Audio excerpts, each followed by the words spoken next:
सुबह बखैर काया साहब। सुबह बखैर, लेकिन ये सब हो क्या रहा है? क्या आज कोई खास दिन है? दरवाजा मुसलसल बज रहा है। मेरी तो नींद ही पूरी नहीं हो पाई।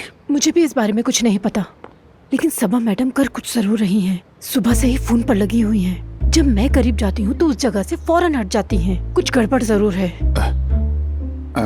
वो लड़की कौन थी? हाँ, बतूल। उसने कुछ कहा क्या? बिल्कुल नहीं काया साहब, बिल्कुल नहीं। सबा मैडम ने तो अपनी एक टीम बना ली है। बतूल भी कुछ नहीं कहती, और जो भी इस घर में आता है सब चुप रहते हैं। क्या हुआ भाई? अगर आप कहें तो किसी और तरीके से इनका मुंह खुलवाऊं काया साहब। क्या मतलब इसका? आप शायद नहीं जानते, दुनिया में जबान खुलवाने के बहुत से तरीके मौजूद हैं। बस आप एक बार हुक्म करके देखिए काया साहब, जैसा कहेंगे वैसा ही होगा। बस करो अब तुम्हारे इस अंदाज से मुझे डर लग रहा है। किसी का मुंह खुलवाने की कोई जरूरत नहीं। जाओ मेरे लिए नाश्ता लेकर आओ। कुछ जानना होगा तो मैं जान लूंगा। तुम जाओ नाश्ता लगाओ। आपका नाश्ता बाहर रखा है, मैं ये सब कुछ जाके सबा मैडम के कमरे में रख दूं, फिर आती हूँ। और ये क्या है? मुझे यहाँ शाम की दावत के लिए रेडी करने हैं। दावत?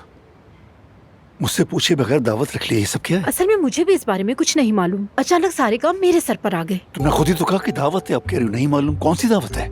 आप तफ्तीश भी नहीं करने देते हैं, मुझसे सवालात भी पूछते हैं। इन सब का मैं क्या जवाब दूं आपको? सुनो, फौरन मेरे सामने से गायब हो जाओ और ऊपर चली जाओ। चलो फौरन गायब हो जाओ, जाकर सो जाओ फौरन। चलो जाओ। ठीक है, चलो। ठीक है काया साहब, एक बात कहूँ आपसे। मैं यहाँ आने से पहले बिल्कुल नॉर्मल थी। आप लोगों ने मुझे पागल कर दिया।